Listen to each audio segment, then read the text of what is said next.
Hello, everyone, and welcome to another episode of Trek Canon. Bootleg edition. Of course, you can tell, man, I'm outside just chilling, relaxing, man. There's no graphic, no intro, none of that, man. It's just us talking again. And what are we talking about? We are talking about today's episode of Star Trek Strange New Worlds, Season 2, Episode 5, Charades. So, I have mixed feelings about this episode right here, right? So, I'm going to break it down into these two split groups, right? It's going to be what I dug about this episode and then what I did not as a Canaanite dig about this episode. Matter of fact, let's start with that first. Let's start with what I did not dig in this episode. But before that, let's talk about what's going on.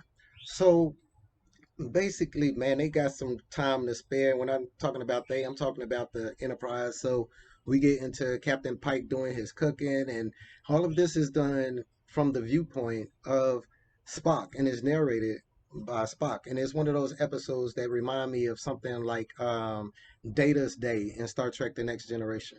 But anyway, all of this is done through the perspective of Spock. And as he's interacting with the crew during his time off, he's sitting with number one and all of them inside, all of the ladies inside Tim Ford, and they're laughing, and he's not really getting the joke. He's like I said with Pike, and Pike is trying to get him to smell certain things, but he can't because he uses a nasal suppressant for the odors that he picks up on humans, and that's something that's established in canon as well because to Vulcans, humans stink basically, and that's something that was talked about in Enterprise as well too. But it goes through how his viewpoint and his suppression of his emotions is enabling him to interact with the crew members. We also go into Nurse Chapel and what's going on with her and how she's viewing Spock through her lens and everything like that, and her trying to get this interview for the Vulcan Science Academy now, which is a prestigious appointment basically for a human, even for a Vulcan. So I like the way that they did this episode in that aspect. Now, what ends up happening though is that as they're called back to Vulcan, and as they're on their way there, they're going there for two reasons basically. Excuse the stumbling, like I said, it's a bootleg episode. On their way there, they're like, we're going to check out this moon that has this ancient race that evolved basically or ascended into a higher plane of multidimensional beings. All right, cool. That's what I'm talking about. Expanding on the Vulcan system mythology because the Vulcan race is ancient themselves. So let's talk about things that went on with T'Pring because T'Pring was basically like, hey, um, Spock, we got this dinner that you keep missing. We decided to come on board the Enterprise to do it, and my parents and everything coming aboard. See Spock's mom, Amanda. Look, side note, Amanda was beautiful. Amanda did look. She was beautiful and regal as always, but that dress. Anyway, so but that dress though. But anyway, I still love the actress who played her, played Amanda very well. She still had that, like I said, regalness and elegance about her, with still having that human vulnerability and emotional subtleness about her. She did a very good Amanda. Now, what ends up happening though is that on a weight mission, basically Spock and being what was it? He's transporting, of course, Nurse Chapel for an interview. On the way there, they detect this gravitational anomaly, which they decide to go over and see what's going on. Of course, because they Starfleet. Now, what? No, I'm gonna get into what I didn't like later. But in the process of this, they get trapped in it. The space shuttle ends up going into space, and they awaken, but in sickbay.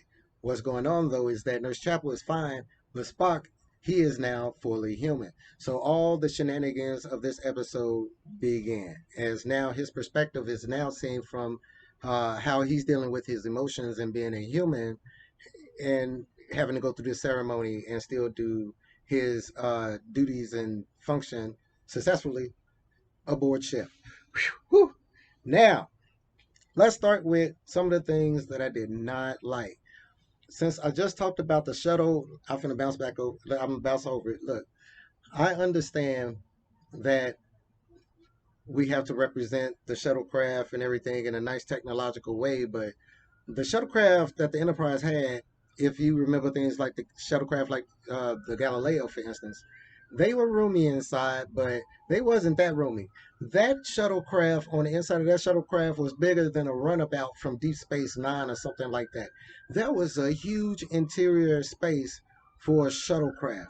That being said, why did no other Federation or Vulcan ship detect this gravitational anomaly and come over to it, starting to investigate? Nobody ever came over and was like, hey, let's go over and see what's going on with this thing. Did they answer the question in the episode? Has this thing always been there? If so, why didn't Spock be like, oh, that's that gravitational tunnel and everything for them, those beings that ascended? Like, there was no outside investigation of this, right? So, and the Enterprise is in orbit of Vulcans. Anyway, that being said, I think the only person who portrayed a Vulcan well or to the standards that I kind of like was the interviewer for the Vulcan Science Academy. He displayed arrogance and being a jerk, but with still the tact and brevity and facts, basically, of what a Vulcan is known for. If you guys remember the Vulcans of Enterprise, for instance, Vulcans, especially at that time, was super arrogant and jerkish, and even in later they just that way. Suppression suppression of emotions to humans just kind of comes off that way, and that's how it is. Some people, anyway. So let me see what else. I didn't like the relationship. Nurse Chapel, like I keep saying, Nurse Chapel, oh yeah. How she felt about Spock, dead on, accurate.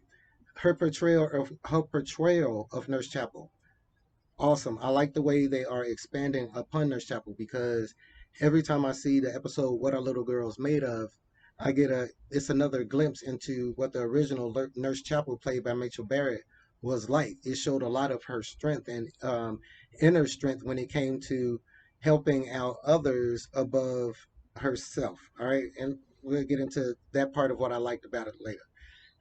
I didn't like the fact that Spock wasn't able to control his human side a lot better. Like there was times, remember when Spock got shot with that plant, right? And he started tripping in the original series. I forget what it is, but he started getting all happy and stuff like that. And his basically he let down his Vulcan barriers. Spock was chill, man. Spock was basically running around the planet, running around that little place, man, just like he was just smoking something, man. He was chill. Like whenever Spock lost his emotions that wasn't provoked. Now, don't get it twisted. When Spock loses emotions and he's provoked or angry or some stuff like that, we whole nother thing. We got issues when that comes. But as far as being able to control to some extent his human emotions, that was always something that he was able to do. Now, I know that in canon, this series takes place at least 11 years before we get to know that side of Spock that we are familiar with in canon. So I'm going to take that to be as part of the aspect of what's going on. We are showing the development of Spock, but I'm going to get to all of that and what I liked about it in a minute. Now, as far as what else I didn't like about this, I'll probably bounce back to that. But let's talk about what I did like. There was so much that they explained in this episode about Spock's behavior over all of canon that just tickled my fancy. Let me explain to you what that is. You could go back to any one of my Spock videos, anything, an examination of Spock, anything, right? Where I will tell you, Spock lies a lot. Like Spock lies, or as he call it, error, or something synonymous. But basically, what it boils down to, yeah, Spock will lie. All right, so he won't blatantly, just outright, just lie. Right. That's why he's able to kind of, use it off in another word. But yeah, Spock ain't a straight up truth teller like that. He is not like that video of Pike that I did. Spock is not a straight up truth teller, and it's interesting that now we can link back as to why that is, because during this particular time period where he turned human and he had to go through this real important ceremony with Supreme, that basically Amanda taught him how to lie. But what I didn't like, right, is that they made it seem like that was the only endearing or um, distinctive, I should say, better characteristic of the human species was lying, right? And that the way it was phrased, the way it was written, I guess, the way that it was spoken in what they did it with, it came off to me like, oh, no, that is not the distinctive characteristic of a human, or what separates humans from Vulcans. The ability to lie, like, nah, come on, man, like y'all was doing real good until that verbiage right there kind of threw me off real bad like that. But moving on, um, I like the fact that they all decided to go down, and when I say they all, Nurse Chapel, Uhura, and Ortega decide to go down and try to reestablish contact with Yellow. Okay, Yellow is awesome.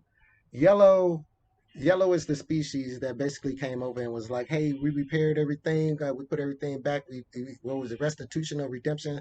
We made everything right." Now I could go into the political things that they was trying to say in this episode and with that whole thing, but I'm not.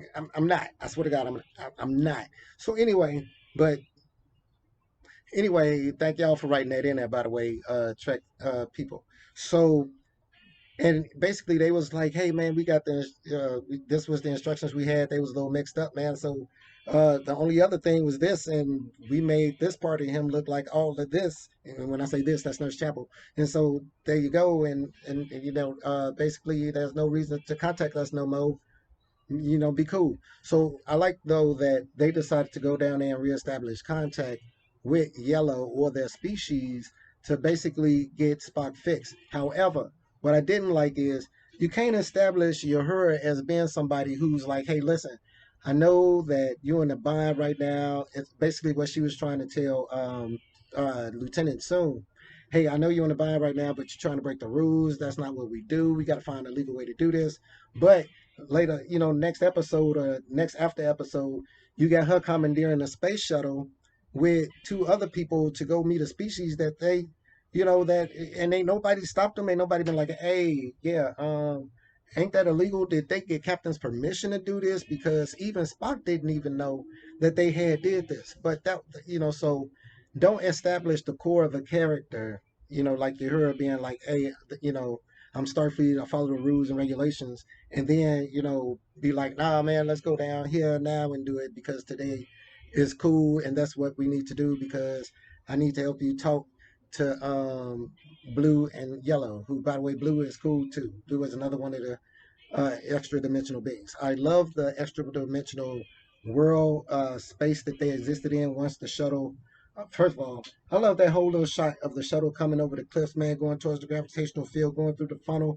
I loved how they had them inside that area. That was really smooth. I love the representation of the aliens. That was truly something alien, not something always humanoid with, the prosthetics. That was truly something alien. I like that. That was what we came to see right there.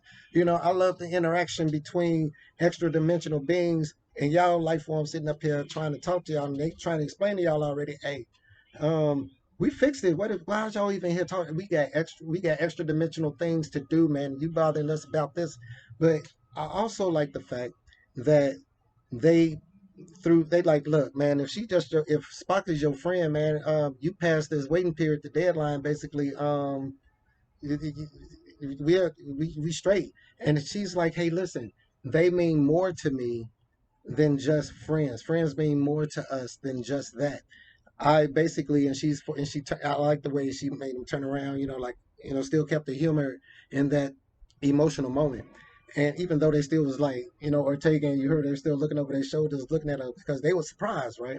But they knew it, but they were surprised. They like, basically, man, you trying to save Spock. Stop with all this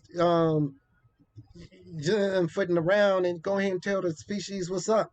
And so she basically tells Yellow, like, hey, look, I love this person. This is why you need to extend this, because this is affecting my relationship with this person now. So please extend restitution or reparations or whatever it is that it is in their species, this extra dimensional higher plane species, advanced species who recognize they did something wrong.